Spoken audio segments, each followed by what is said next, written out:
Yes, I'm Batman. I'm Batman. I'm Batman, Alfred. I'm Batman. I am Batman. I'm Batman. I'm Batman. I'm vengeance.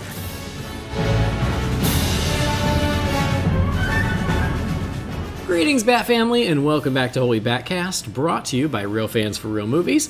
Make sure you visit holybatcast.com or follow us on social media on Facebook, Twitter, Instagram, or YouTube. Just search for Holy BatCast and you will find us. And if you love the show, you want to help support us, you can do that on Patreon. You can go to patreon.com/holybatcast. As always, a big old thank you to our patrons. You guys are awesome. Thank you for everything that you do to support us, keep the show easier to do. And I got to give a shout out to the newest patron. And I don't know this guy, but I love him already because the name is My Neighbor Burrito. So, My Neighbor Burrito, thank you for supporting the show. Thank you for being a delicious Mexican delicacy as well. Thank you for being you. So I really do appreciate that. And guess you want to remain anonymous, but that's okay. I will pay honor to the burrito whenever given the chance. So thank you for doing that. And as always, again, thank you to our patrons. You guys really do make our lives a little bit easier, and it is appreciated. We're part of the Real Fans Podcast Network, so if you're looking for other shows, you can check those out at rf4rm.com. And as always, I'm Andy DiGenova. Same as always, you know that. You can follow me on Twitter or on Instagram. It's just my name, Andy DiGenova. This episode, we're going to talk about the first official trailer for Zack Snyder's Justice League, which is crazy because there was a trailer at Fandom, but Zack Snyder introduced this one as the first official trailer, so I guess that's more like a sneak peek. This is a trailer. I don't know. Semantics. Call it what you want. The point is, we got a 2.5-minute trailer for Zack Snyder's Justice League. We're going to talk about it, and of course, I've got someone joining me for that. It ain't Jamie. Jamie is sound asleep right now, and I hope he is dreaming of large, Dark Knight Returns inspired war machines on the big movie screen. Hopefully. So joining me, somebody he's not feeling great, but he did pull himself out of bed to record. He was just that committed. It's my pal Brendan Lowe. Hey, Brendan, how you feeling? Look, honestly, I don't feel good.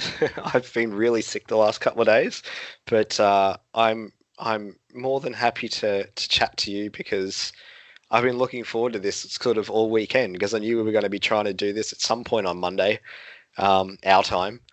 So I wasn't going to miss it. I know. Well, and I apologize that I sound so crap to the listeners. Oh, they'll forgive you. It's fine. More importantly, though, Brendan, happy Valentine's Day. Thank you. Yes, it was Valentine's Day yesterday for us. Yeah, for us it was yesterday, but I think back at home in LA right now it's still Valentine's Day. Yeah, yesterday in particular, I was really sick, so I did not celebrate Valentine's Day at all. Oh, I'm sorry. No Valentine's Day loving for you. No. No, the wife and I aren't even sleeping in the same bed at the moment, so. Oh.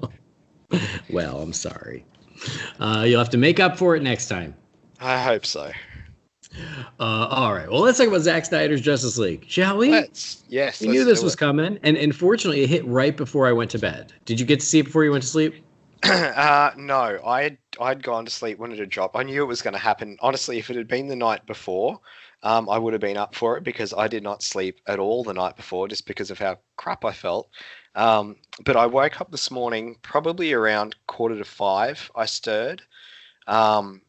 I was sort of looking at Facebook and I saw that it had dropped a couple of hours before that. But I held off watching it for about at least another hour and a half. So I went downstairs once Jess was awake and watched it on the big screen with nice. The sound, the sound bar and the bass and everything. So watched it a couple of times on the big telly. But I do have a question. What's with the square formatting of this trailer? I cannot find a widescreen version of it, and it pisses me off. Even the YouTube version? Yeah, even on YouTube, the official HBO Max one on YouTube is square. So I didn't watch it on YouTube. I only watched it on Twitter, and they will often format trailers square for Twitter and even Facebook because they know people are watching on their phones. So you Just get to see more. Turn more your that way. phone and it goes widescreen. I know. But also, the movie is in IMAX ratio, which is more of a square shape anyway. Okay, right. Okay. So my guess is that's why. Fair enough. But it still shouldn't be a perfect square. It should still be more of a rectangle. It's just a squattier rectangle if it's IMAX. Okay, no, that's understandable. But yeah, like even watching like YouTube on the big TV, I'm like, why does this feel like I'm watching like a Golden Girls rerun or something where it's formatted for a square television? Yeah, I mean that's why it's full IMAX screen. I do wonder, not to get ahead of ourselves, but I realized, Godzilla versus Kong is coming out. I'm looking forward to it, and then it dawned on me. I'm like, oh wait, I'll actually be able to see that in a theater here in China. Yeah, I'll still so be here will when I. it's released. Yeah, I'll get to go see it, and I've already identified an IMAX, so I can go see it in IMAX, and I'm all into it. I'm excited.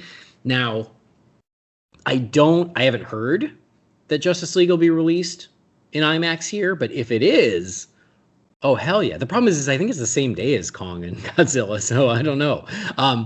But yeah, like I would love to be able to see this on an IMAX screen since it's been formatted for one. If it's released theatrically here, I just don't know if it is. Yeah, look, I have not checked into the China release plan. I haven't heard anything about it getting released theatrically here in Australia. The only thing I've heard about theatrical is, I don't know if you want to touch on it, sort of as like a news thing that came out a couple of days ago, that Zack had said it's got a 10-minute intermission built into it for theatrical runs. Yeah. So Yeah. I wouldn't be surprised if if they do release it here as a theatrical release, or if it gets a few like special screenings or something. If they're not, if there's no plans to release it to a streamer outside of America and it's a country where theaters are open, I would hope that we get the chance to see it on a big screen.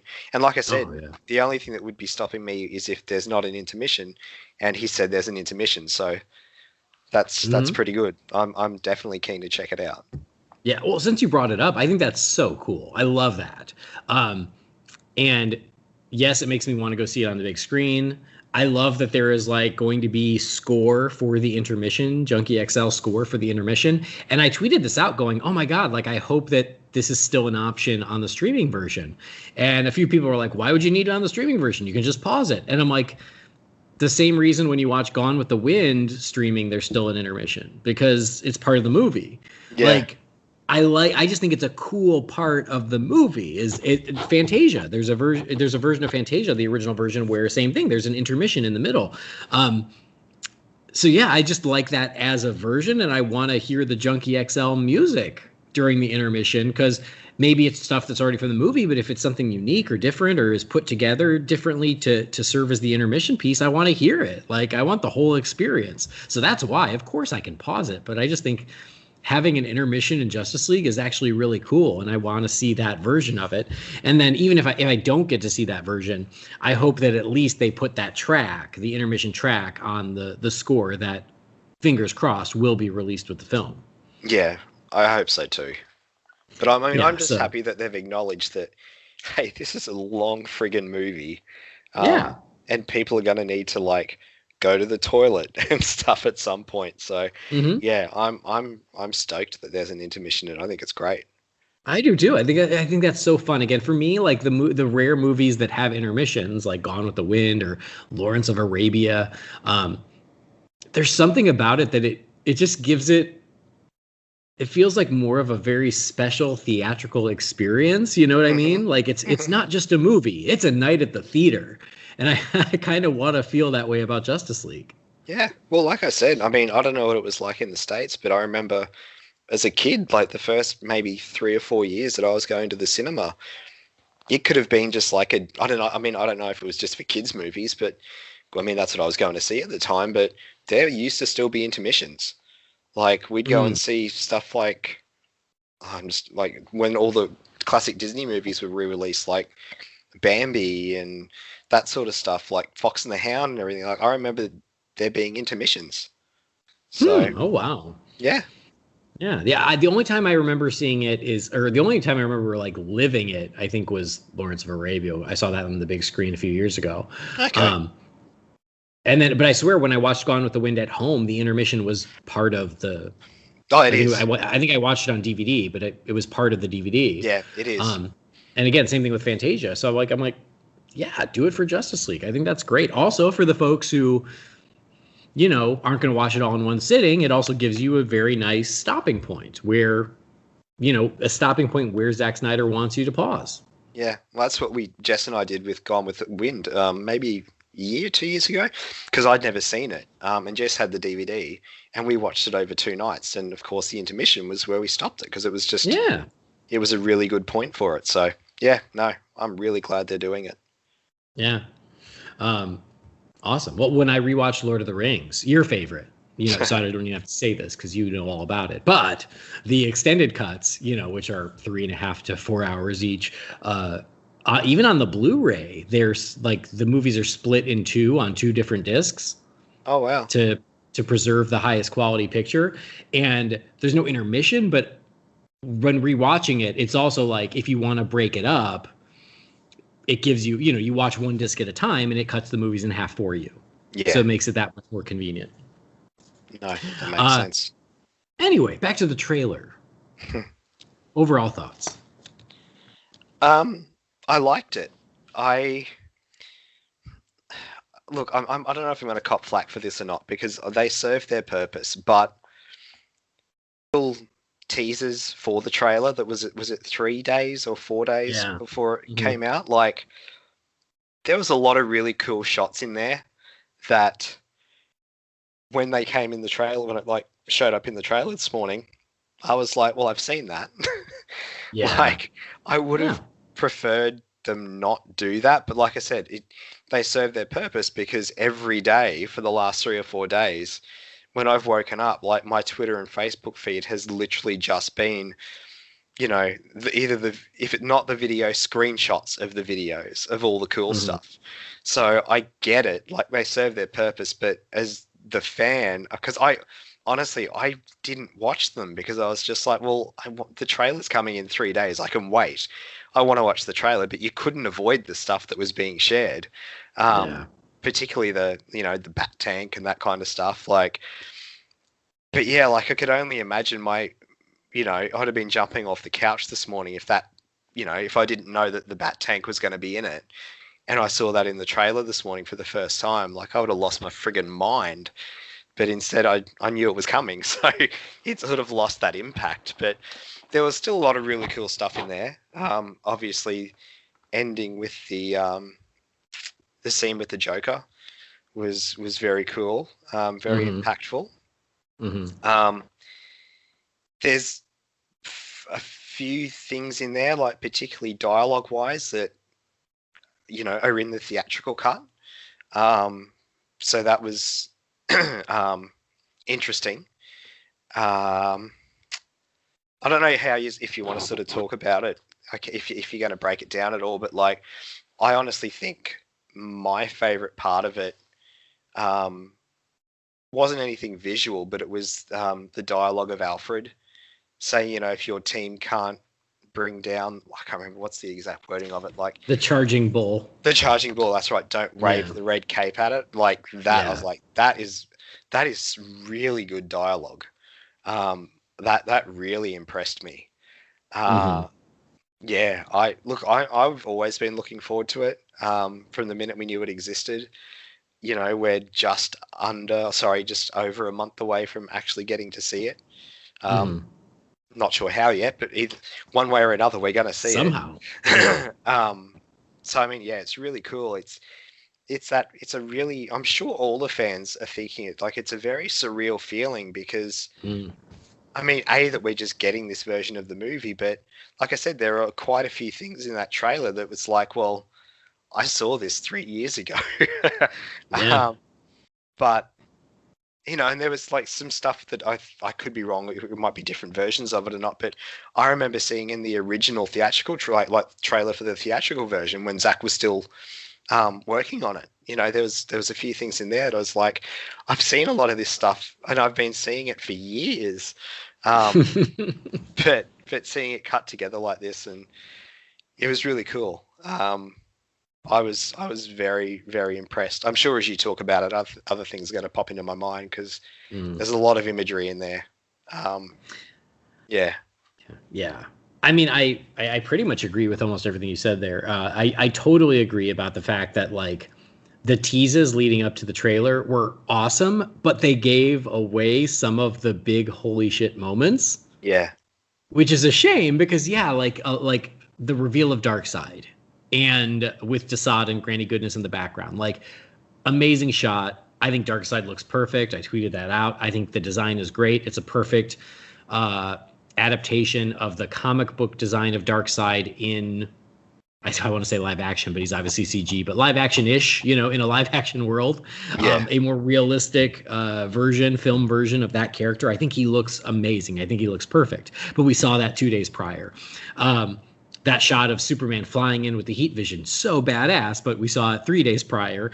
And then the shot of the War Machine from The Dark Knight Returns, so cool. I think that's why we don't have Jamie today. I think he's dead, which is a shame because we love him and we'll miss him. Or the blood's rushed from his head. Yeah. Like, he lost all blood flow to his head for 24 hours, and I think that's dangerous. It's not recommended.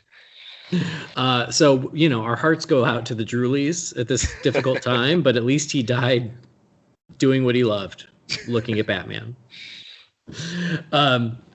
But yeah, like those were three really awesome reveals, and they revealed them in the teasers, which was kind of a shame. But I get it, like you said, I get it. Leading up to it, marketing for sure, but they were all really cool, and you sort of spoiled that. But I really liked all those things. The word that came to my mind when I watched this trailer last night is epic. It's just epic. It's huge. The scope is so big and impressive. And that's what I love about it. I really love the trailer. I really do. For 100 reasons, then I'll try to break them down, starting with 100, counting my way up to 1. But that was my first thing, is I'm like, oh my God, this movie just feels so big. And you and I and Jamie, we're all on record as we still like the theatrical cut. We still think it's fun. But like, the scope of this is just so much more grand than what we got in the theatrical cut. It seems like the stakes are higher, the world is bigger, the vistas are large, like all of that. Like, so the scope and the epicness, like, can't be denied, and it looks terrific. Also, what I love is that, Zack Snyder, and we've certainly talked about this when we've talked about his other films, like, he is meticulous when it comes to visual effects. Mm-hmm. And so for him, I would love to sit in a review meeting with him reviewing visual effects, because he's got to be so particular, because he gets it looking perfect. It seems like he pushes for the absolute best visual effects at every step of the way. So they always just look really amazing. And that's certainly, I think, a flaw with the theatrical cut, is because they had no time. A lot of those effects, they had to go good enough. And here, now that he and all of the amazing visual effects experts who are working from home in quarantine to finish this movie, they're able to dedicate the time and the energy to really getting it to look as good as it possibly can look. And I think it shows. Like, it just looks so refined. Maybe that's a good word for it. Just like super particular, super refined. You can tell that that's how he wants it to look, and I think that's great. All those seams that exist in the theatrical cut are gone. This looks like one cohesive film, one cohesive vision. Mm-hmm. Whether it's a cohesive vision you're interested in is completely a matter of taste. It's certainly one I'm interested in, but there have been some folks that we know or we love who are like, it's just not for me. And I respect that. You know what? Different strokes for different folks. But I love that Zack Snyder he's able to finish the movie the way he wants to finish it. And that's where at this point, that's where I'm at. And I think we talked about it on the last episode, or if not, maybe 2 episodes ago, when we talked about the rating, where I'm just like, just let him make his movie. I don't care. Make your movie, Zack Snyder. Yeah, make your movie. Like, do whatever you want to do, and I'm going to watch it, and maybe I won't agree with everything, but make your movie. You've earned it. You get to do it your way. Guess what? I got your back. Do it your way. I'm not here to nitpick. I'm not here to complain, because it was a long road getting to this. So make it your way. Make it your movie, and I will be very interested to see how that turns out. The trailer, I think, is a great start. Another thing that I loved about the trailer, because I've talked about it probably in Real Fans, probably here, God knows where, but you know that for me, like, for a movie franchise, I like a certain amount of continuity and connected tissue. Mm-hmm. You know, I want them all to feel like part of the same world, part of the same story. Part of the reason I love the Middle Earth films is like they all just fit so perfectly together. And when I came out of Justice League in 2017, I was like, well, it's still a sequel to BVS, and it kind of is, but there was a lot of things in BVS that they just threw away or pushed to the side, and so even though it was there, it wasn't as strong as it could have been. It wasn't as strong a continuation of that story as it could have been. And what I love about this trailer is how it calls back to not only Batman versus Superman, but also Man of Steel. Yes. Where it truly is making a very concerted effort to connect to those two previous films. So this really does feel like a natural extension of those two films. Shall we say the third chapter of a trilogy?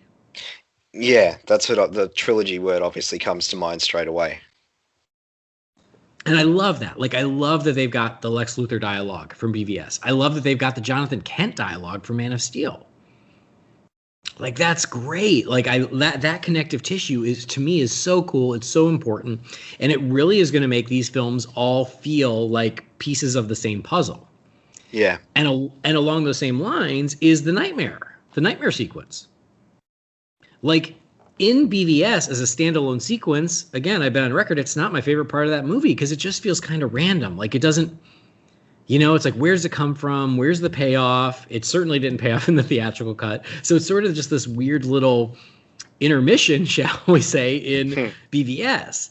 But now, because Zack Snyder is getting to continue that thought to pay off that setup of the nightmare, I have high hopes that that's going to make it all gel, which I think is awesome. So we finally get the payoff to the nightmare that he obviously very deliberately set up in BVS. Like, great. I can't wait to see what the payoff is for that. I think that's awesome. Yeah, no, definitely. We've all wanted it. It's not my favorite part of BVS for the reason you said, because it does feel like it's just shoved in there, like it takes you out of the movie that's happening. But visually, I've always really dug it. I thought it's fantastic. There's parts in there where you can clearly tell it's friend of the show Richard Citrone, and it's not Ben Affleck. Yeah. But yeah, no, I visually have always liked it, and I've always loved the look of Nightmare Batman. Like, he looks so cool. Mm-hmm. Well, yeah, and I agree with you. I like the look of it. It's such a unique, interesting take. But yeah, in the context of the movie, it just sort of comes out of nowhere, and then it kind of leaves out of nowhere, and you're kind of like, what was that? And now, because of Justice League, you're gonna know what that was all about. Like, this is their chance to really make good on that promise, which is awesome. Like, I think that's great. So I loved getting to revisit that even in this trailer. Hearing Ben Affleck's Batman refer to it, about him having a dream that was more of a premonition, getting that intercut with Darkseid and Steppenwolf. Again, really that just the scope of the apocalypse portion of the film is just really impressive in the trailer. And I love seeing those connections. Yeah. Another thing I forgot to mention that I really liked was the Lex Luthor dialogue at the very start, but seeing like the sound waves emanating from Superman as he's dying, and like the bell's been rung and it's been heard, and like watching those sound waves like move across the landscape, and you can only imagine they're going to go out into the ether. Yeah, I thought that was really, really cool. I liked that. Yeah, me too. Exactly. Starting with that moment from Batman versus Superman, and then this is showing the consequences of that. And like you said, though, is like, yeah, a lot of the footage in here, there are moments we've seen before, whether in the theatrical cut or in a deleted scene or in a previous trailer. We've seen a version of a lot of the moments in here. Yes. Except for the stuff I just talked about that they spoiled in the teasers. So you're right. Like, there's a certain level of like, oh, it's hard to get so excited because I'm like, well, yeah, I've seen parts of this before. But to my earlier point, the difference is now it feels finished. Yes. It feels like it actually fits with everything I'm seeing around it. It certainly seems like, they've got the moment with Iris and Barry that's being put back in the film, which was in the very first trailer, the very first Comic-Con trailer for Justice League way back when. Yeah. So like getting that back in there. But yeah, like just those moments, but like seeing them just look a little better, feel a little more finished. Aquaman flying underwater at Steppenwolf, it just looks better. Him fighting with Steppenwolf underwater. I do wonder, because one of my complaints with Justice League was that like Aquaman in Justice League, he's kind of just a brawler. He never uses especially his sea life powers. Mm. He swims and he fights, but that's really it. He fights with the trident. So I wonder, like, is that something that was ever a part of Justice League? I hope so. Like, I hope that we get to see Aquaman call on some sea life for some reason, because that's something that like didn't get touched on in Justice League. We didn't see that until the Aquaman film. That's true. I never actually thought of that, but you're right. Yeah. So it was just another thought. It makes me feel good to see Ben Affleck back as Batman. We love him as Batman, of course. And like, again, getting a one last visit, and maybe, but at least a nice, a much happier return to that version of the character in this. And seeing just Ben looking good again. Like, we're in the theatrical, like sometimes he looked great and then sometimes he looked not so great. And it was obvious where these were. This was a reshoot. This wasn't. So seeing him back again is really great too. And yeah, like the way it builds, like again, he's putting together the team, and we get little snippets and little moments with the Flash and with Cyborg and with Wonder Woman and with Aquaman. We get to check in on all of them. And then, like you said, there's the Alfred moment where he says something about waving the red flag, which the red cape is the red cape, where it really goes, yeah, you've got a team, but is it enough? Which then really leads to Superman. Mm. There's a great shot where Jonathan, the photo of Jonathan Kent falls into the water, where they're putting Superman's body down. So that's a question. Like is Superman brought back the same way? Yeah. I feel like he had the picture with him, but that shot I don't think was in there. Okay, yeah. Because, honestly, it's a little blurry, some of it, because, like we've said, it is such a combination of things that we've seen before, or versions of things that we've seen before, and stuff. And, I haven't watched the theatrical cut of Justice League for, over a year. It's a little bit, the lines are a bit blurry. Oh, I know. It's so true, because you're right. Like it's sort of, here's something we saw, but from a slightly different angle, or with slightly different effects, or the same shot, but like Cyborg flying, the same shot, but now he's got the faceplate on, and like it's like the same but different. So there is a lot of that where you're like, wait, was that moment in it, or do I remember it from a trailer, or do I remember it from when the visual effects company released a deleted scene and they weren't supposed to? Like, where do I remember that from? Yeah. At least we're on the same page there. Oh no, I totally get it. But yeah, and some really great hero shots in there. Like we've seen the one of Wonder Woman sort of flipping upside down while attacking Steppenwolf, which is pretty great. It looks like the moment where Barry taps the sword back into Wonder Woman's hand. Yes, that's what it looks like. Is in there. Mm-hmm. And I hope so, because that's one of my favorite moments of the movie. I love that. I think that's such a great moment. And I hope it was Zack's, and I hope it's in there. But in here, there's there is a piece of that moment in the trailer, so it leads me to believe it is there. Yeah. Because that's great. I don't know. I'm also thinking too, like just the way we were talking before, like with there being an intermission and everything. Like I'm thinking structurally, the film, like the first half is going to be Steppenwolf, and then the second half's going to be more Darkseid invading. I could be wrong. I just in my mind, I think that's how it's going to play out. Interesting. I feel like it's going to be Steppenwolf for the whole movie. I feel like Darkseid is sort of in the background. Obviously, we see him. There's a moment where Steppenwolf like kneels before him and is reporting back to him. Mm-hmm. So it seems like Darkseid is overseeing, but I still feel like Steppenwolf will be the villain for the whole thing. Okay. I think. I mean, maybe I'm wrong, but it seems like that's the case. We'll see. Who knows? Well, Zach knows. Yeah. We'll find out in about a month. There's also like obviously the Themyscira moment where when Steppenwolf attacks and he is just laying waste to the Amazons. Oh God! Oh yeah. But the moment where that temple, where I guess they were holding the mother box, like falls off of the crumbling cliff into the water.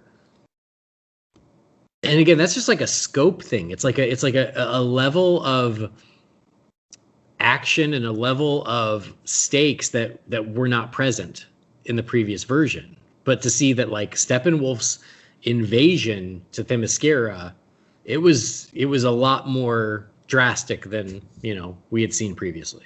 Yeah, that's one of those epic, moments. Again, it's sort of the word that springs to mind, but it is, yeah. It's really cool. Totally. So I wonder about the Dark Knight Returns War Machine. What do you think? Oh, mate, I wish I knew. See, it wouldn't be in place of. I was about to say the Bat, but it was called the Nightcrawler, wasn't it? Yeah. I know that can't be in place of it because it can't be because that's in there too. Yeah, you're right, mate. I honestly don't know, but it looks awesome. It's something I didn't think we'd see. It's something that if all that footage was shot and everything, I don't know why you'd cut it from what they released theatrically, because, I mean, hey, for no other reason than the fact it's another toy they could have made to make money. Yeah. But I mean, Jesus, dude, like, it's essentially the Batmobile from Dark Knight Returns. Like, it's awesome. I can't wait to see what they do with it.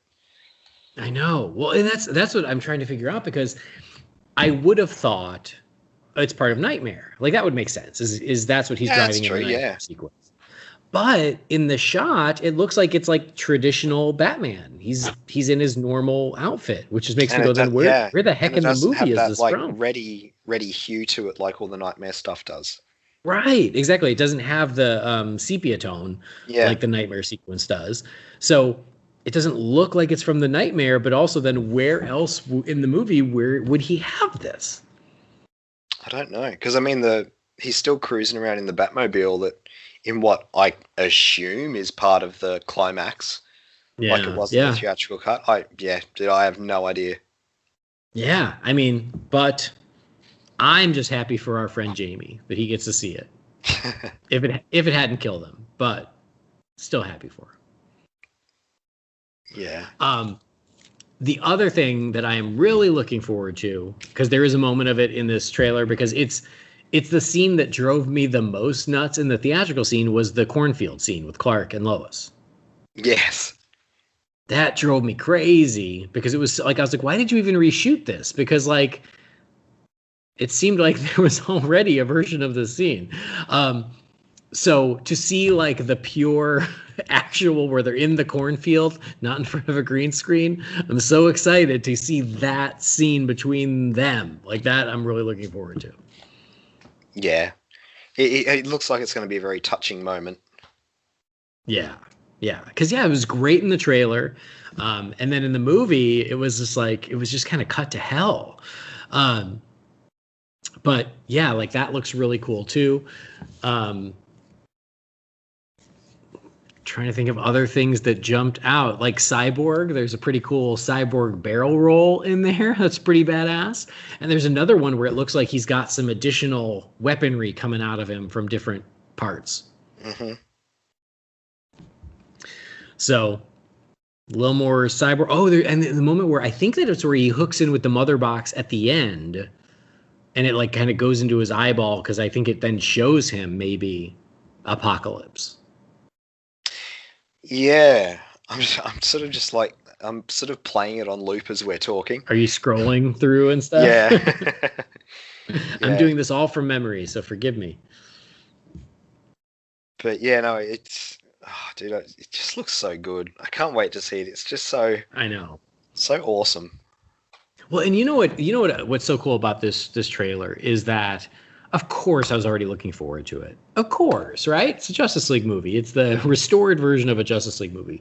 But this trailer made me excited in a way as if it was a brand new movie, you know? Like, yeah.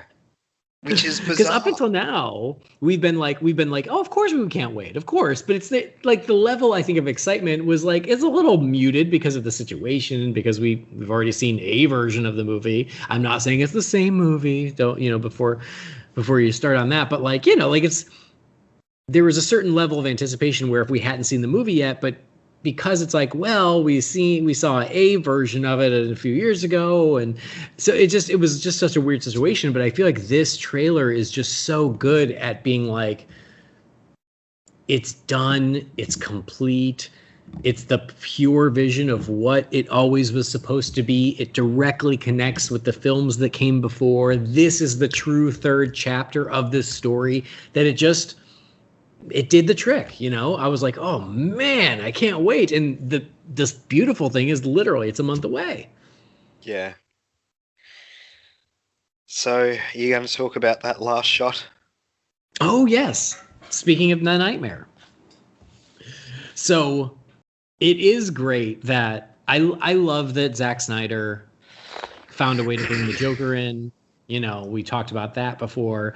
We didn't know if we would get a reveal before we saw the movie, but we did. Like, they revealed the look last week after we had already recorded, and then he shows up in the trailer. So I do think that of the things that kind of were spoiled in the teases, this is still a really strong button to go out on. Oh, of course.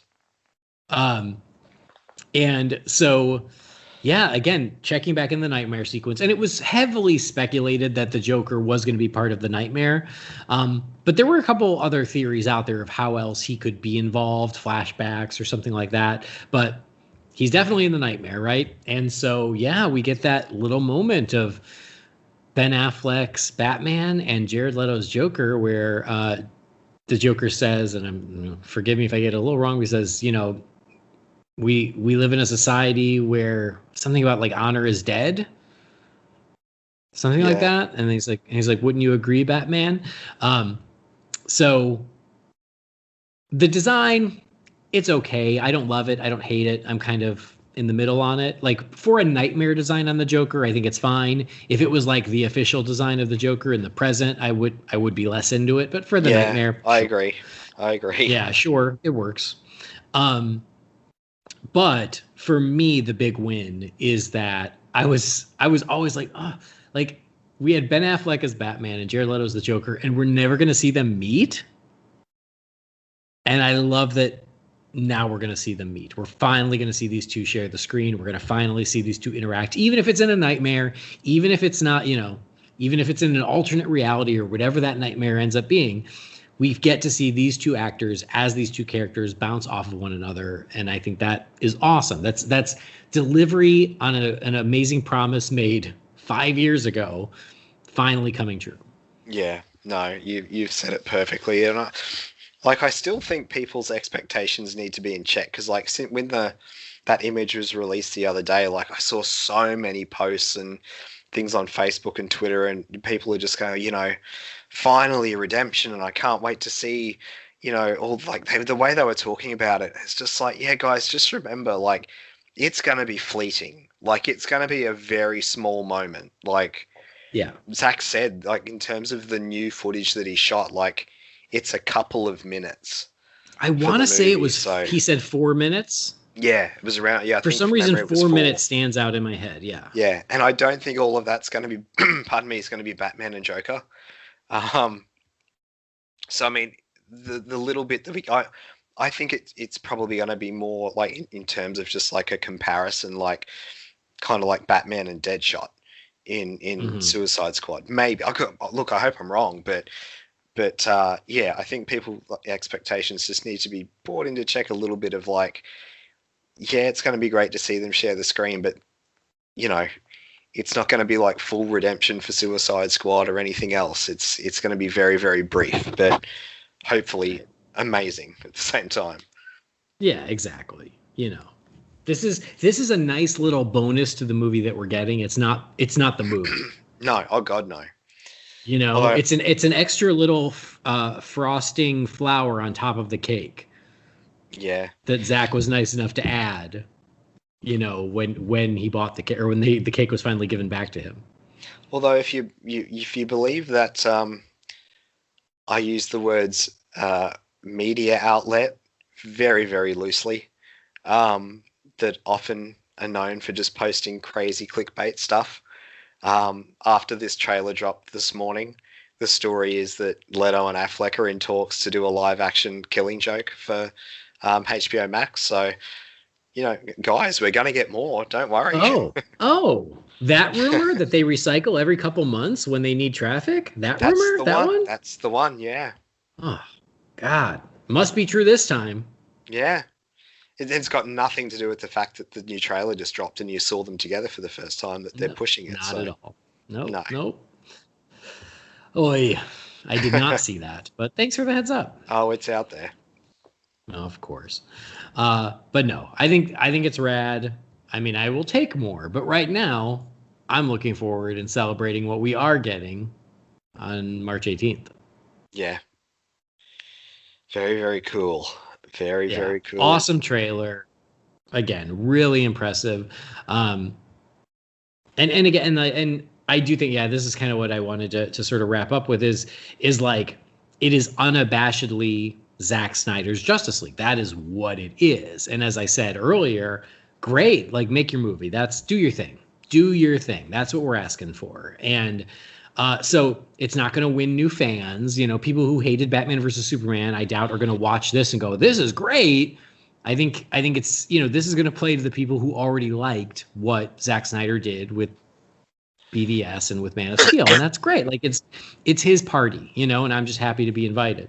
So he's not trying to appeal to a broader audience. He's not trying to win over the people who didn't like the previous films. He's doing his thing. So for the people who are already into that, like us, we're going to enjoy it. We're going to look forward to it. And I can't wait to see what he does. But for the folks who he's not your flavor, I just don't think this is going to move the needle for you. So watch something else. Yeah, I agree, actually. I mean, look, if people get to see the full vision and they might like it, that's great. But yeah, you can't go in, you know, if you don't like a certain food, you can't sit down to a 4-hour, version of that meal and hope to have your mind changed. Exactly. If you're allergic to shellfish, you don't want to sit down for a 4-hour seafood buffet. Exactly right. But no, I'm into it. I thought the trailer was awesome. Very well done. Really great stuff in there. And yeah, my excitement is to see a truly the purest possible version of what this movie was always supposed to be. That will be a much more fitting companion to the movies that preceded it. No, agreed. And if that leads to other things in the future, great. If not, at least we get this one really epic DC trilogy that may or may not be your thing, but at least we will have that, right? No, look, you're exactly right. And even if, actually, I don't know if you saw, but Ray Fisher tweeted before about the cul-de-sac is actually an 8-lane superhighway. Okay. But, at the very least, out of this world. You know, we're still going to be getting Wonder Woman movies. We're still going to be getting Aquaman movies. We're getting the Flash movie. You know, it's still going to continue on. I mean, like obviously the solo movies have got a very different tone, and they seem to be more accepted by like a wider audience. But you know, they come from Zack Snyder's vision, so in their own way, like it's still continuing on. It's just in, for sure. you know, the broader sense. Yeah, absolutely. Excellent. All right, anything left on the trailer that we did not hit on? Look, I'm not sure that I there's can stuff, think. There's a million Yeah. awesome shots in that trailer. So unless you wanted to do a screen for screen, No, second by second breakdown, which I'm sure people will do. So yeah. No, I think it was a great trailer. Again, got me totally hyped. Can't wait. A month and a couple days, and we will be watching it, and it's going to be awesome. And it will be real. It'll be really, really happening. Yes. With an intermission. Maybe. God, now I'm like really hoping they'll release it in China, but I need to check and see if that was part of the plan. Yeah. Look, if they don't, I mean, because China can be a bit iffy with releases anyway. Yeah. If it's got an R rating in America and stuff. But look, you know, if you can quarantine for 14 days, you could always take a trip to Australia and come and see it. I'm sure somewhere we'll get it here. If I didn't have a theme park to finish, I would be there. Ah, well. Cool. All right, Zack Snyder's Justice League coming your way March 18th. A hell of an awesome trailer for Valentine's Day. So happy Valentine's Day from us to you, and also happy Valentine's Day from Zack Snyder and the Justice League to you as well. And also from HBO Max, I guess. So very cool. I loved it. But now, as always, we got to check in with you, fine feathered finks, as we crack open the Wayne Manor mailbox. It's time again for the Wayne Manor mailbox. You've got mail. Darren. What is a letter for me? Maybe temporary. She wrote a letter. You're one hell of a messenger. This is all, Master Wayne. All right, here we go. This email here is from Anthony Morelli. It says, hey guys, I have to say I've adored the show for a long time, and I enjoy your take on everything comic book related. I just wanted to hear your opinions on whether you thought that the DC universe is a failure. I was hesitant to get it, so I held out and I enrolled in HBO Max, and boy am I impressed with the library of DC content. Watchmen, Titans, Batman the Animated Series, and much more makes it seem like they have the right titles and can possibly garner more big-name directors, writers, and actors, knowing that HBO Max is going to be the platform that their work will be on. I just feel like DC failed at another good idea, and then they were lucky to have HBO Max to come into the streaming world. Take care, stay safe. P.S. Andy, is China back to normal pre-COVID? Thanks, Anthony. Last question first. Is China back to normal pre-COVID? Mostly. I'd say it's like 90% normal pre-COVID. We still have to show an app, like when we go into businesses, basically that we haven't been into any high-risk areas. So we have an app on our phone that tracks our location to make sure we haven't been anywhere high risk. So you show that app, and as long as it's a green light, yeah. And we still wear masks in public places. But other than that, like everything's open. Like, yeah, those are really the only two things that are different now, but everything else, yeah, it's pretty normal. So yeah, I feel pretty lucky. Okay, so DC Universe streaming service. Brendan, I know you've got some thoughts. I think they failed in not making it available to a wider audience in terms of location. You never mentioned. But I don't know. I don't think they failed. I think it was just that when DC Universe launched, I mean, I don't even know if HBO Max was... I mean, it obviously wasn't a thing then, but like Warner Brothers didn't have their own streaming service. So I think they did quite well with it for what it was, and for, you know, again, the locations where it was available. It's just that I mean, Warner Brothers is HBO. HBO is Warner Brothers, so they've started their own streaming service. So they've just streamlined it. See, I don't know. I don't think it's a failure. I think it's just DC Universe came first, and then HBO Max came along later, and it just made more sense business-wise instead of having two to fold them into one. Yeah. No, I agree. Like, creatively, it was not a failure. Creatively, it was great. I loved it. But that's because I could have access to it. So, but like, yeah, like great content on there, great selection, great videos, great original content, comic books. Like I was happy as hell. It was worth every penny I paid for it for DC Universe. And frankly, now the DC Universe Infinite also worth every penny I'm paying for it just for the comics. But I do think that it's a much more niche audience to have a streaming service just for DC fans. And I think maybe they overestimated the amount of people who would pay just for a DC service, especially if it was only in North America. So I think that was it. Is I think there was somewhere in the number crunching where they thought they were going to have more subscribers in North America alone that would make it worthwhile, where people love DC, but it's not, like it's just a lot more niche, like I said. So I loved it. I will miss it. But as you said, most of the video content has made its way to HBO Max, which offers so much more than just DC, but I can still go to DC and enjoy all those videos. And now I've got the comics on DC Universe Infinite. HBO Max is, expanding. I think that it was just, like there needed to be more for more people than just DC fans. Yeah. And that has sort of worked itself out with HBO Max and then DC Universe Infinite. So I still think it ended up okay because I've got both and I'm not really losing anything. But yeah, I just think that maybe it was an overestimation of how many people would just subscribe to a DC service. That makes sense. Yeah. All right, next message is from Tommy Sanders. It says, hey guys, have you ever played the Mortal Kombat versus DC Universe video game? And were you a fan of Mortal Kombat? If so, who was your favorite character?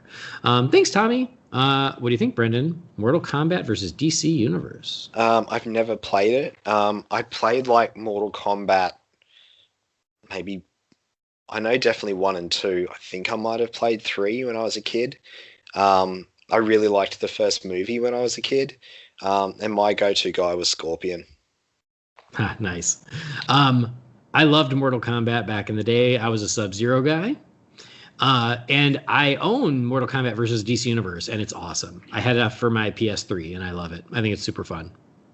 I do love that Mortal Kombat has expanded its world from its own characters and has started incorporating other licensed characters like DC, but like recently it's like Terminator and RoboCop, and I just think that's so fun. So yeah, I'm a fan. Looking forward to that new movie too. Yeah, me too. I hope it's good.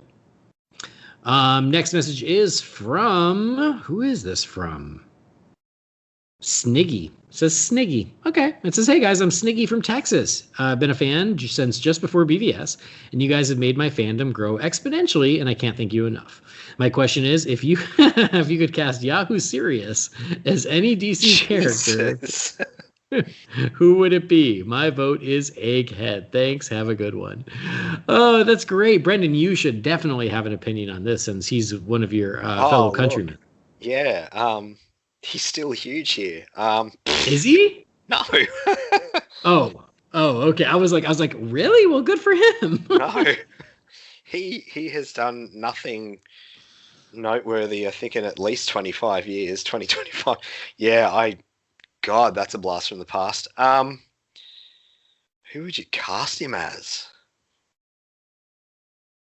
I mean, if we're talking Yahoo Serious back in like the Young Einstein days or Reckless Kelly and stuff, like you'd go Captain Boomerang. I mean, that's sort of the easy one. But that's the thing. I don't even know what he looks like now. I don't either. I don't think I've seen him since the Young Einstein days. Like you would be one of your you'd want to go someone obscure like like a Polka Dot Man or yeah, that's a really bizarre question. It's really thrown me, but yeah, just someone out there that like Killer Moth or Condiment Man or something really bizarre like that. Yeah. Condiment King, sorry. I think that's great. I mean, if you were thinking like someone of the biggies, I thought of Riddler just because I picture him as skinny with red hair. Yeah, that's true. But I like the idea of doing something a little more random, like a bookworm or something. Farmer Brown. Sure.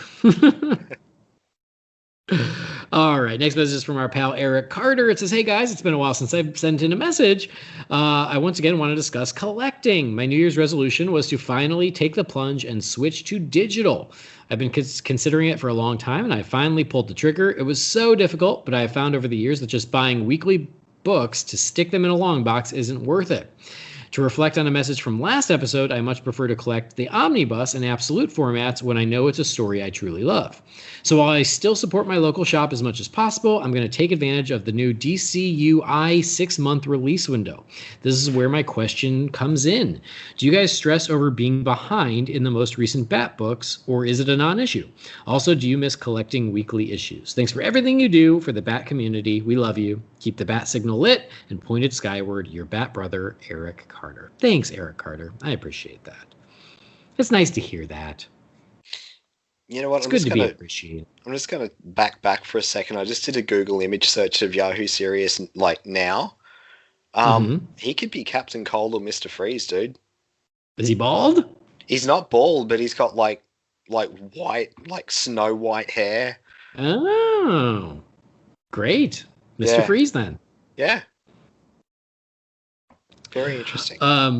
Yeah. Okay. So Eric's question. Do you stress over being behind in your Bat books, or is it a non-issue? And do you miss collecting weekly issues?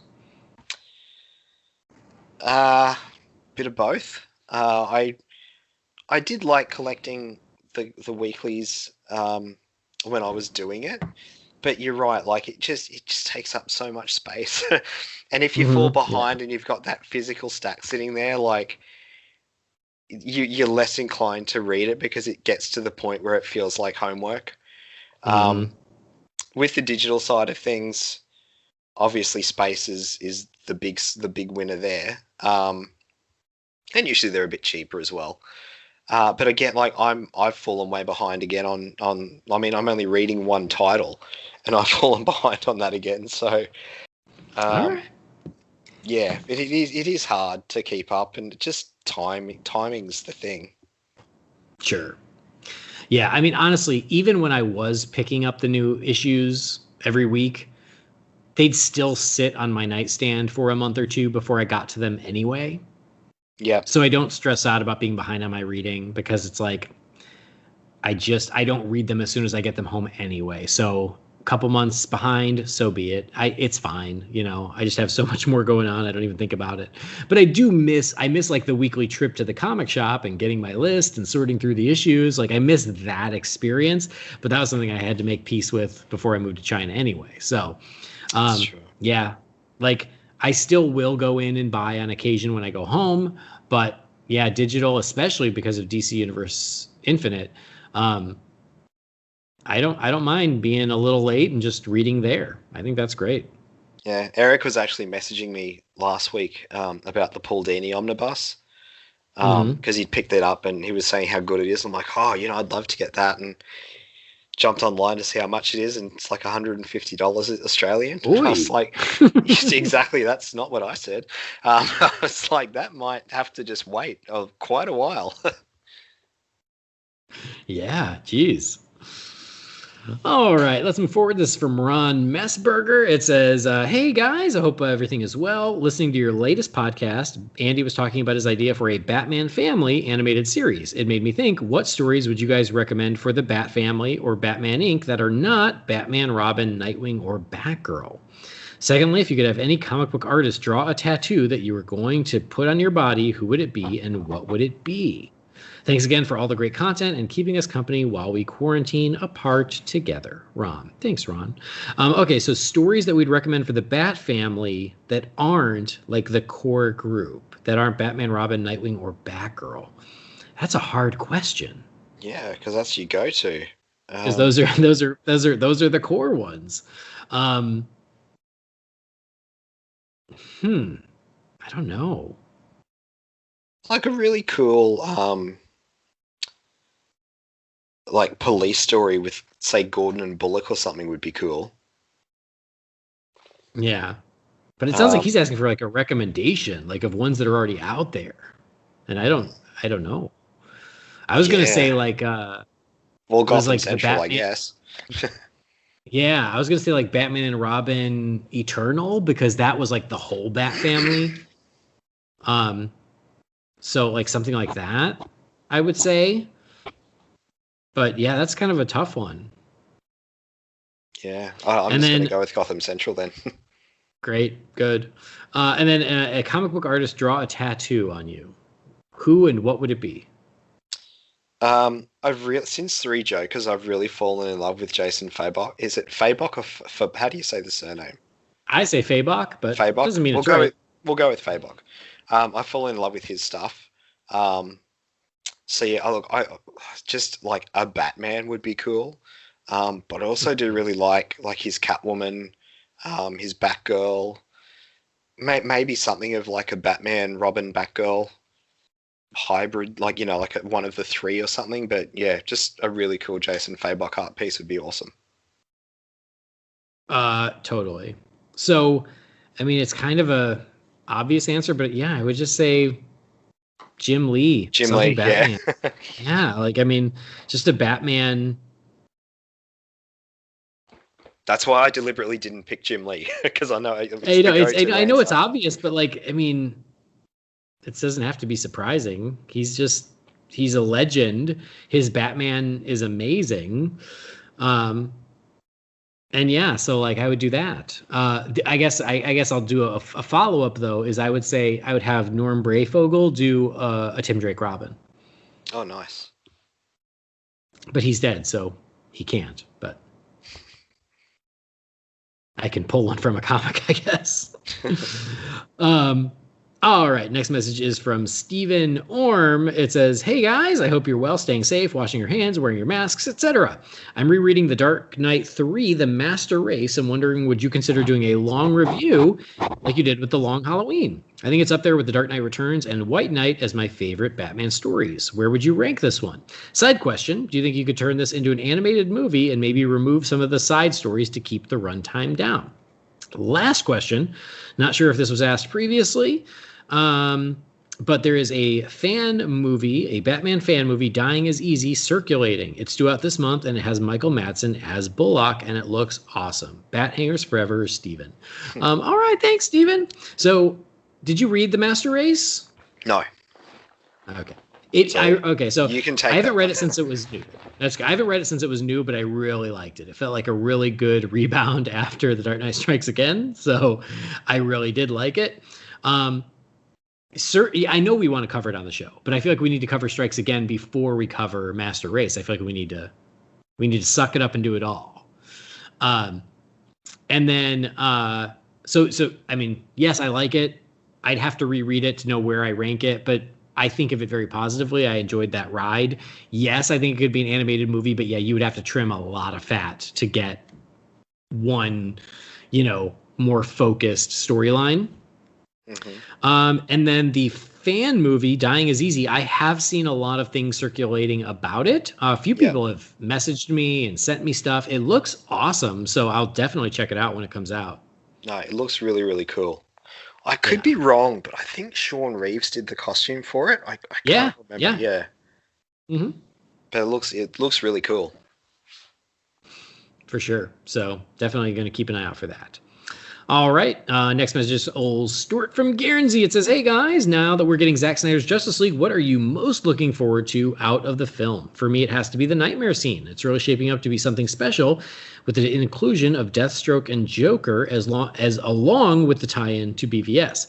I'm hoping everything gets paid off and we spend a decent amount of time in that. Anyway, hope you're doing well, Stuart. Thanks, Stuart. All right, I mean, this is appropriate. We just kind of talked about this. First of all, I agree with you, Stuart. Like I said, I'm very excited that we're going to pay off that from BVS. So I think that's great. Brendan, what are you looking forward to most? I mean, the nightmare scene's definitely up there.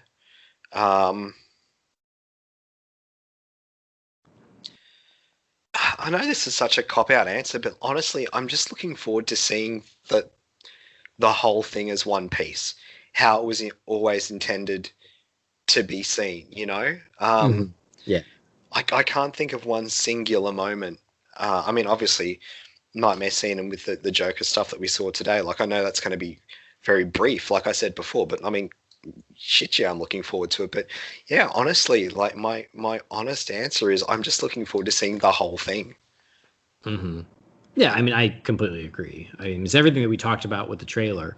But I guess if I was going to pick a thing, I would say I'm really looking forward to the big united climax of the Justice League really coming together for that final big action scene, you know, like, because I feel like there's a lot of promise there, and we got some united moments in the theatrical cut, but I feel like they will only be better and more enhanced now that we're getting the pure version of the movie. Hey, quick question with that. Do you think we'll actually see Superman in the blue and red suit in this movie at all? It doesn't seem like it. I would like to, because I am not one of those people who like loves I think the black suit is fine. I prefer the blue and red. I just prefer the traditional suit. So I would like that by the end of the movie to get, at least for a big moment, the blue and red. But he seems pretty well committed to the black one. Yeah. No, interesting. I was just curious, but yeah, I'm the same as you. Unless it's just the shirt rip. I'd really like to see it, but I don't know if we will. Yeah, I know. Again, maybe just the shirt rip. It'll just be that. And if we don't, I kind of hope they explain the black suit. Yeah. All right, cool. Next message is our pal Stephen Marshall. It says, hey guys, I'm absolutely buzzing about Superman and Lois and the Snyder Cut all within the next month or so. It feels like we fans are eating well in early 2020. I think he means 2021, but I understand. I don't know what year it is anymore either. He says, oh, I wonder what thing you're most looking forward to about Zack Snyder's Justice League. Also, keeping with that, I've got to say I loved your pizza analogy for Zack Snyder's Justice League being a 4-hour movie or 4 episodes. I thought it was totally on point. I also agree that the online fights are silly, but I think they came from fear in the Snyder fandom. They fear that it's going to affect the chances of it being a hit because they're desperate for more of the Snyder arc.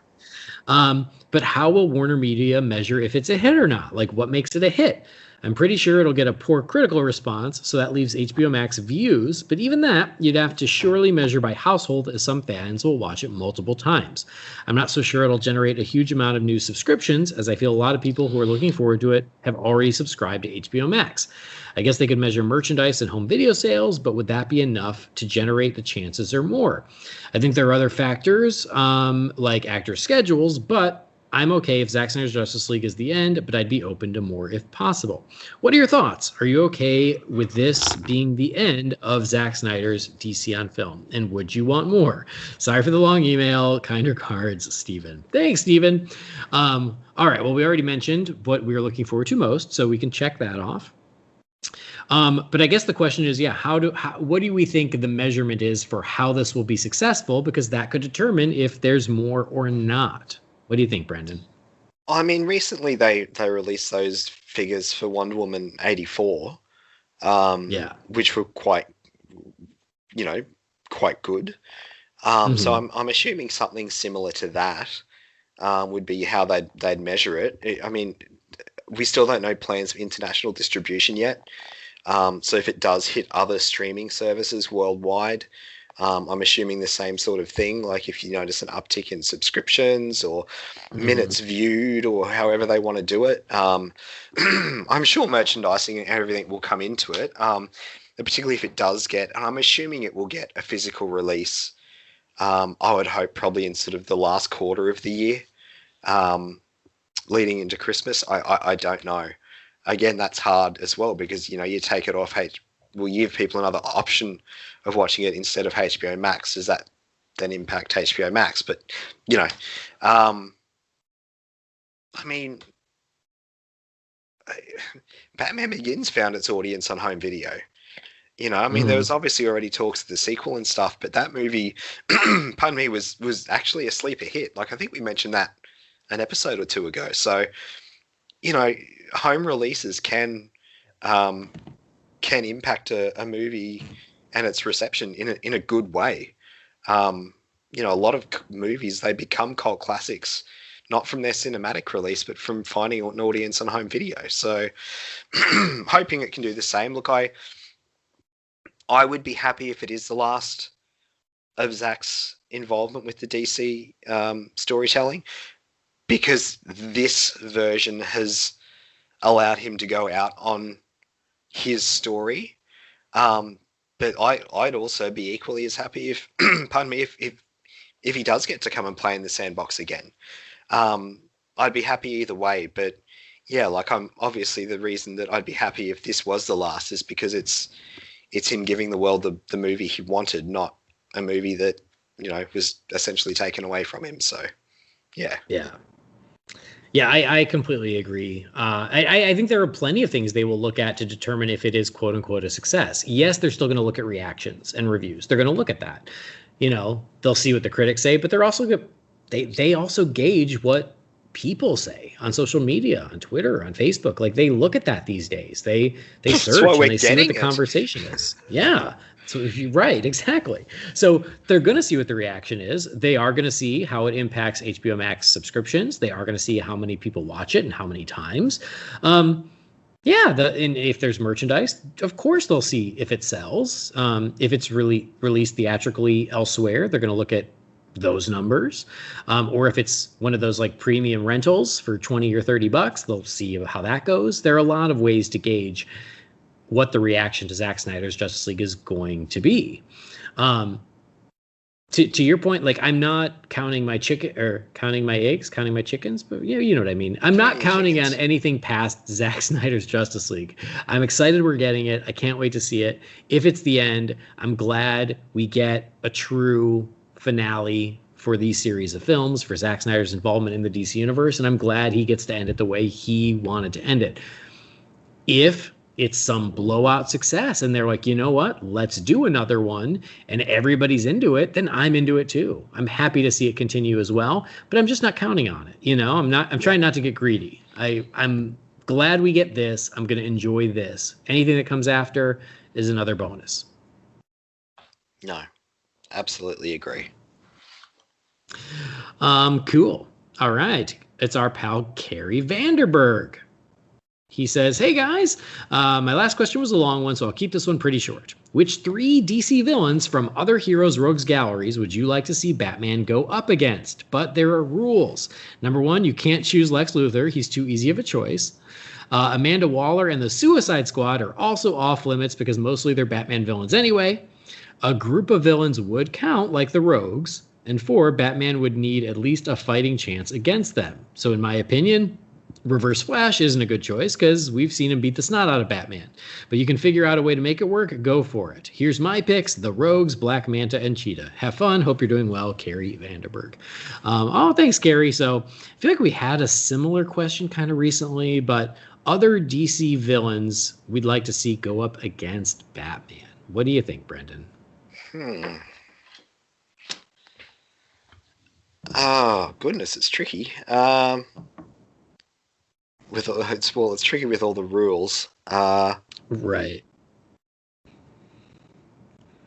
I mean, look, the Trickster would be, it could be quite similar to the Joker. So that'd be an interesting one, I think.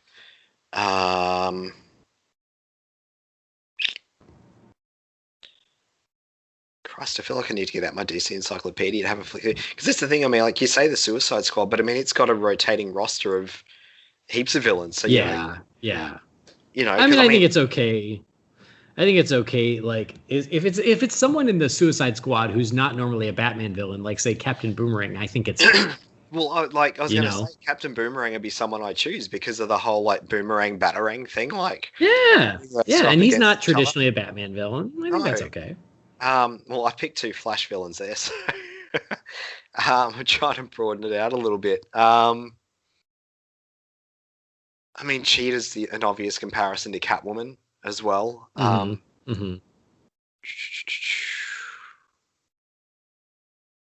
Yeah.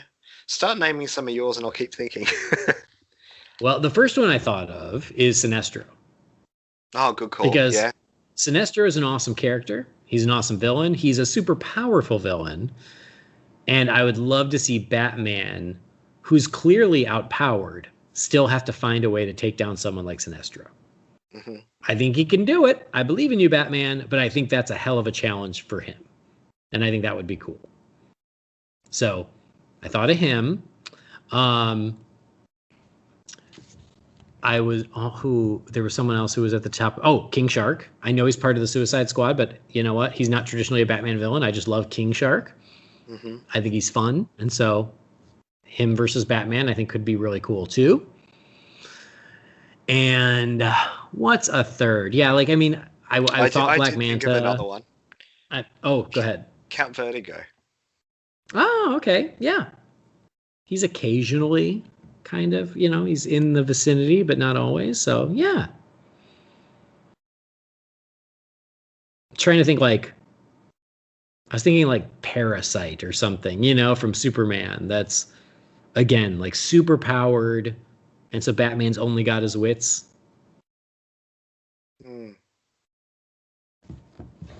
Metallo. But, well, yeah, Metallo. Super cool. All right, there you go. Those are answers for you. Don't know if they're great answers, but they're answers nonetheless. All right. Oh, it's a message from Tanishk. It says, "Hey guys, as huge Robin fans, what did you think about the John Blake thing in The Dark Knight Rises? I loved it as an homage to a Robin-ish character in Nolan's world, and I remember it being very controversial in 2012, and still is with Robin diehards." Thinking that it was a cheap cop-out from Nolan. It wasn't needed, or either do it properly or don't do it. I'm also a believer in live-action Batman running around with a 9 to 14-year-old kid fighting crime is child abuse and would look silly in a movie, which tends to be on the more serious side. So here's my second question. How do you make Robin work in live action properly? May the Bat Force be with you. Tanishk. Thanks, Tanishk. Okay, so, Brendan, do you like the John Blake thing, and how can you do Robin properly? Look, the John Blake thing, like most things Dark Knight Rises, loved it when it came out. In the time that has passed since, I like it a lot less. Mm-hmm. I remember thinking back in 2011, like, that was effing genius, like combined elements of all three Robins, and it was really cool and everything else. But now I'm just kind of like, well, yeah, like, you should have just made the character Dick Grayson, or Mm-hmm. just, again, it was kind of Nolan with his little mind tricks. Yeah, I don't like it as much as I used to.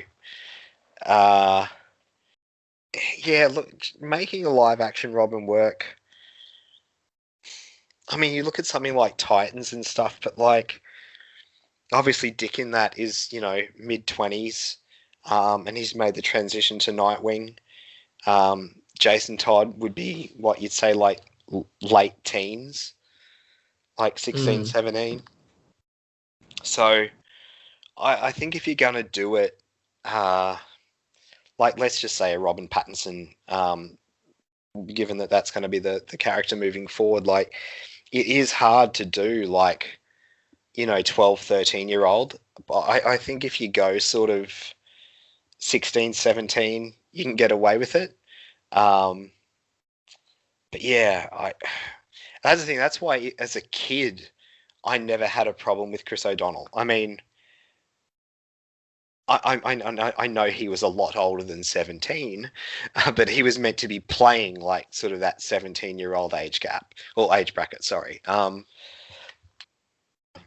So, yeah, there's a way to do it. I just think you have to just play the character just that little bit older, and it makes it okay.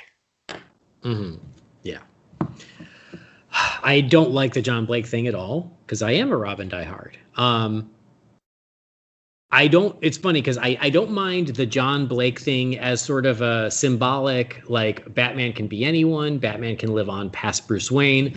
I don't mind it from that perspective. Just don't call him Robin. Don't pretend he's Robin. Don't do a Robin nod, which is a very half-assed way of doing it. Like, do Robin or do John Blake, but don't try to tell me John Blake is Robin. He's not in any way.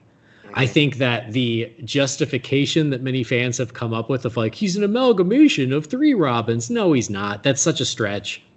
I don't buy it. So there was a way to do it. Like you said, like make him Dick Grayson.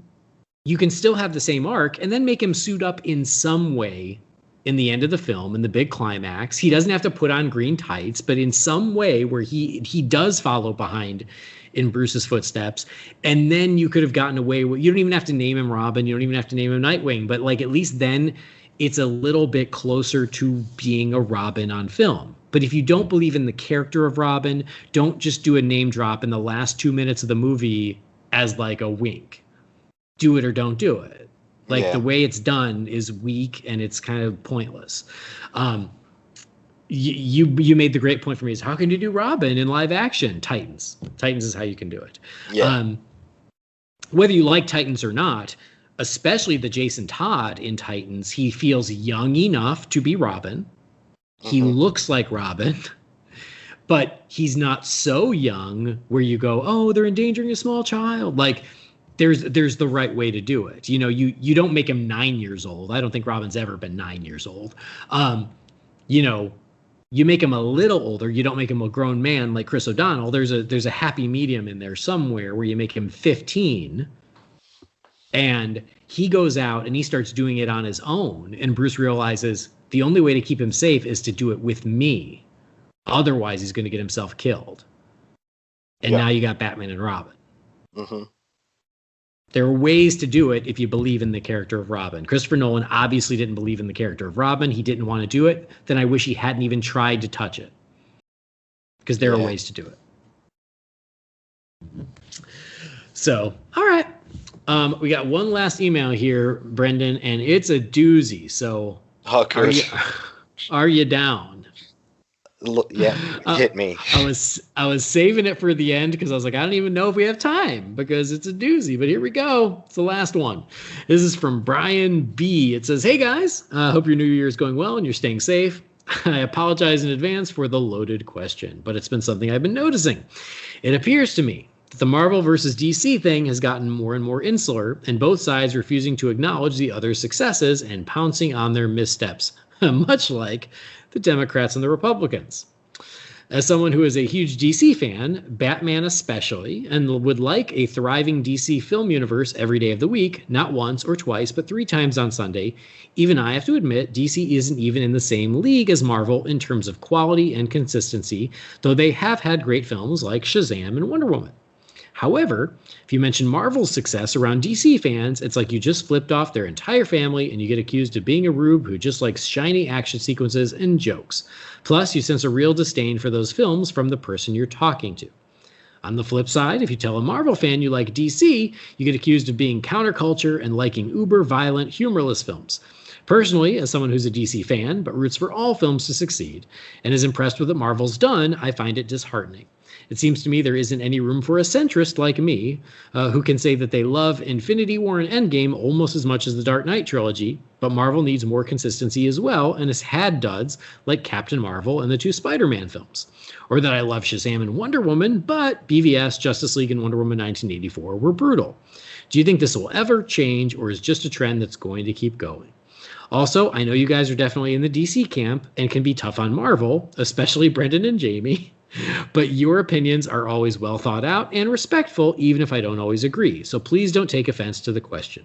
You guys are always awesome. Normally I'd ask a question that's fun, but I went pretty big, so I wish you guys the best of luck in 2021. Stay safe, and thanks for the hard work. Brian. Thanks, Brian. It's loaded. Why so loaded? It's too early to be this loaded on a Monday. But here we are. Brendan, you wanna bite off a piece of that? Do you want to jump on the grenade? I think we kind of had a discussion about this a few weeks ago. It was something similar. Like you mentioned in there that, Marvel have duds like Captain Marvel and whatnot, but the thing that bugs me is they're not treated like they're duds. Like that movie made $1 billion. And yes, being released in between the two biggest Avengers movies definitely helped that. But in terms of like mass fandom, they're regarded as being fantastic, and it's not, whereas it was a very run of the mill, other average superhero. Like, I didn't like Brie Larson. Look, don't get me wrong, like I quite like Brie Larson as an actress. I've liked her in a number of things. I didn't like her in that movie. And DC make a movie, similar or better, and it just gets shat on from a great height.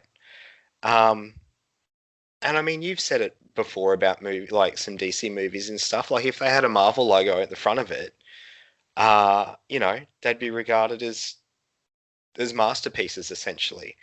I think I've mentioned it before. When Aquaman was released, a couple of my really good friends went opening night with a group of their work friends.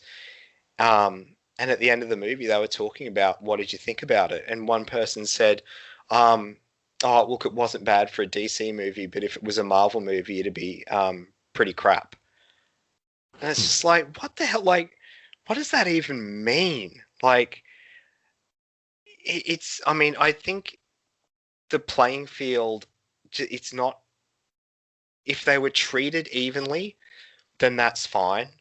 Like, I had a bit of a tongue-in-cheek dig last week with the Marvel DC thing, and it was purely from like a light-hearted, wink, nudge nudge sort of thing, where I won't spoil what it was, but I shared a photo of the two Flashes meeting in Crisis, and I said DC did it better, or DC did it, well, this was better, or something like that. If you follow along with pop culture stuff and everything, you'll know exactly what I'm talking about. And one person commented and said, "Oh, the DC versus Marvel thing's old and all this sort of stuff," and it's like, yeah, but if they were treated fairly, I wouldn't have a problem. I wouldn't be doing this, because they're not treated fairly, critically and fair. Empire Magazine, like in their writing and on their podcast, like they openly just suck at the teat of anything Marvel throw out, and are super, super critical of everything that's got a DC logo in front of it. Like, they don't even try and hide it. It's ridiculous. So all of that, I think, is just a way of saying, look, if Marvel were held to task over things that they don't do well, even to 50% of the way that DC are, I would have much less of a problem. But sadly, they're not. And I'll always go into bat for essentially the underdog, which just happens to be my favorite of the two brands. I would be there for the Marvel movies opening day. I'd be just as psyched for them, pardon me, as I was the DC movies back in the day. And for me personally, this is just a personal thing. Phase 3 of the Marvel Cinematic Universe just lost me. Like, I think the quality took a great dip. They sort of become very formulaic. I just don't think they're anywhere near the quality of the movies of Phase 1 and Phase 2. And that has sort of coincided with them. I mean, yes, they were popular. I mean, the first Avengers movie is when they really exploded, but it's just become this juggernaut of a thing where, and I've said this on previous shows too. Look, I have to give credit where credit's due. Like the trust in that Marvel brand that they have built up, like I can't take that away from them. Like full credit to them, they've managed to make their brand just so trusted that people are kind of blindly like anything that's got that logo in front of it is the best thing ever. And it's not all the time. Like some of the stuff they do is, yeah, it's great. It really is. But I mean, I know you've and Jamie ad nauseum a couple of years ago talked about Avengers Endgame and the copious amounts of plot holes and just things that didn't make sense and everything else that are in that movie. It's a good movie. I enjoyed watching it, but Christ, it's nowhere near as good as people make it out to be. But if a DC movie had made a movie that committed half the sins that movie did, Jesus, dude, like, you know what I'm saying? Like, it's just, it's not a fair playing ground, and that's what pisses me off. And that's why my attitude is kind of like, well, you know, they don't need my money at the box office anymore because it's going to make $1 billion anyway, unless it's something I really want to see. Like, I'm looking forward to seeing Black Widow. I think that looks really cool. Pointless because she's dead, but it still looks really cool. I'm keen to check that out when it eventually gets released.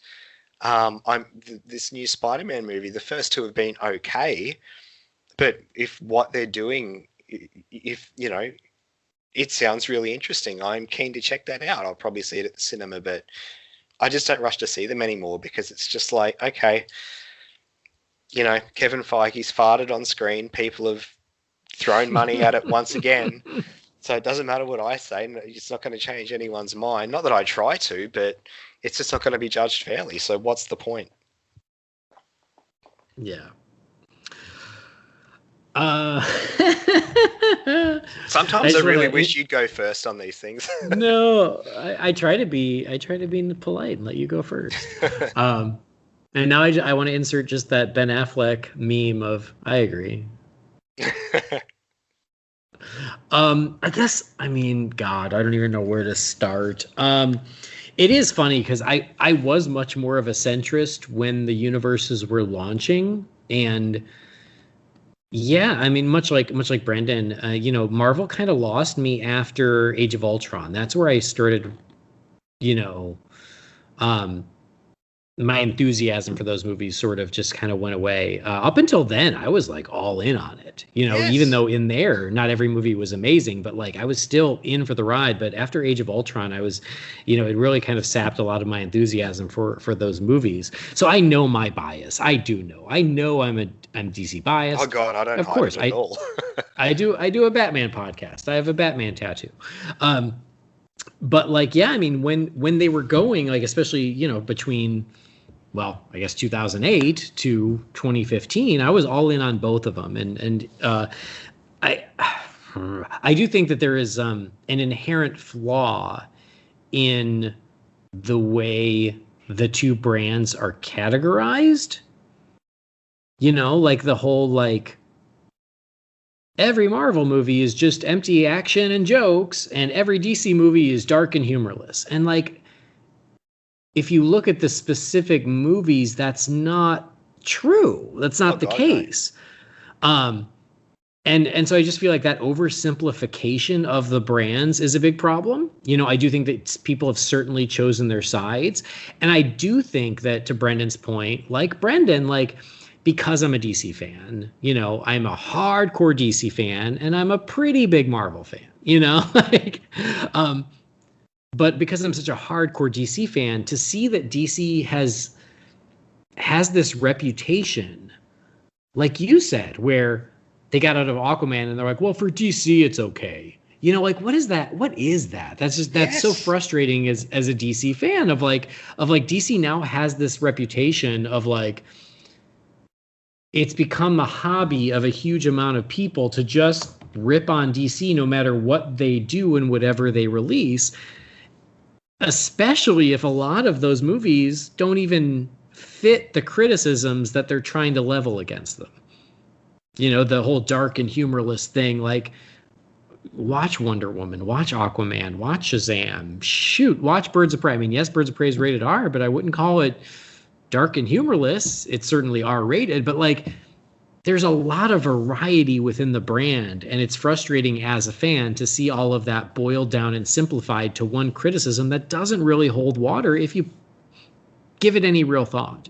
And yeah, like, for me, like, yeah, I'm more likely to like DC stuff because that's just a little bit more of who I am. But I still feel like I try to be pretty reasonable about the strengths and the weaknesses of any particular film when they're released. I try to be.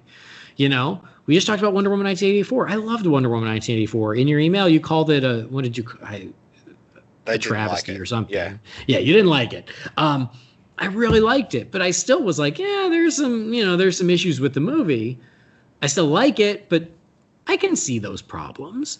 And on the other side of the fence with the Marvel movies, I'm the same way. I like some of those movies I freaking love, but the ones like Endgame where I'm like, man, like I can't love it because there's just so many logical issues with it. And the fact that like, no, it's Marvel, it's perfect. You shut your mouth. Or my favorite was, yeah, I know it doesn't make sense, but they earned it. They earned to make a movie that didn't make sense. Like just blindlessly giving everything a pass. Like, that's where I think a lot of the frustration comes from. It's like, you know, again, your personal bias, of course, is going to factor into it. And there's nothing you can do about that. But still, you got to be realistic about, you know, the strengths and weaknesses of any given film when it comes out, you know? So I guess I'll just say that. Like, I try to be realistic about both. But yeah, like, the Marvel films that came in phase 3 and after, I'm less into. You know, some I like, some I don't like, but like, I'm just not, the enthusiasm isn't there the way it was. But it does sap the enthusiasm when a movie as mediocre as Captain Marvel comes out and everyone still says it's great because it has the Marvel logo. I'm like, it's really hard for me to get behind something like that. Or Ant-Man and the Wasp. Like, Captain Marvel is a mediocre movie. I don't think it's a terrible movie. Ant-Man and the Wasp is a bad movie. Like, it is terrible. It looks like it was written like on Post-its the night before shooting. It's so bad. And everybody's like, don't care, it's fun. It's frustrating to be on the other side when you see all the slack in the world given to the opposing team, and your team, you know, it's like the hometown referee, right? Yeah, like they get a pass on everything, and, you know, one small step out of line on the DC side, you're terrible, it's crap, it's garbage. And I think that's where the frustration comes from, I guess. It's the narrative now, and it's just, yeah, it's frustrating as all hell. But hey, look, I'll say this. I'm watching WandaVision, and you're not. Like, yeah. You know, I still watch the stuff. And look, I think WandaVision is entertaining. I don't think it's as mind-blowing as everyone's making it out to be, but it's entertaining, and I'm looking forward to the Falcon and Winter Soldier show. It looks cool, but I'm much more interested in Falcon and Winter Soldier just because I like that world better, you know. Yeah, but you know, if it was more of a level playing field, I think that would just automatically solve a lot of problems. Yeah, I agree. Anyway, I don't know if any of that made sense, but that's what you get for sending a loaded question on a Monday morning. Well, you didn't send it on Monday morning, but we read it on Monday morning. But all right, we're going to wrap it up. We're done. That's it. If you got a message for the Wayne Manor mailbox, you can send that to Holy BatCast at rf4rm.com. But we need to get Brendan back into bed so he can rest and feel better, and I have more work to do, I'm afraid. But anyway, Brendan, thanks again for powering through it, even though you're not feeling so great. No worries. Like I said, the last couple of days I've had, because you asked earlier today, you know, did I still want to do this? I was like, yes. Like I've been stuck at home feeling like crap, and I just want to talk to my good friend about stuff that I love. So my voice sounds like shit, and I do apologize again to the listeners, but I have had a really fun, almost 2 hours, so Yeah. thank you for giving me the outlet. Happy to distract you from it. Well, tell everyone where they can keep up with you. You can find me on Twitter at Loey007. That's probably the best place to find me. Or in the Real Fans groups. All right, great. I already told you where to find me, but thank you guys, as always, for joining us and for downloading the show. Please do subscribe so you never miss an episode, and please rate and review us on Apple Podcasts. Again, visit holybatcast.com or find Holy BatCast on Facebook, Twitter, Instagram, or YouTube. Just search for us, you'll find us. And again, the email for the Wayne Manor mailbox is holybatcast@rf4rm.com. Most importantly, as Michael Keaton's Batman says, one drink and I'm flying. No, he says, tell all your friends about me. But that'll do it. On behalf of Brendan, I've been Andy. This has been Holy BatCast. We'll see you next time. Same bat time, same bat channel.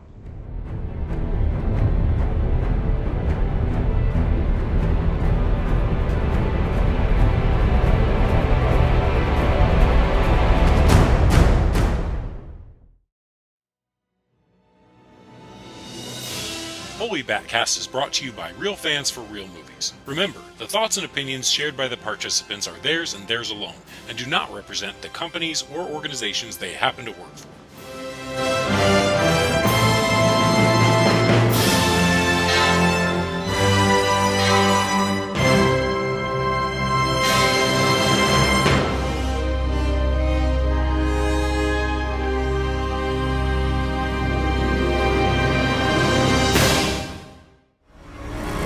How do you know your team's strong enough? If you can't bring down the charging bull, then don't wave the red cape at it.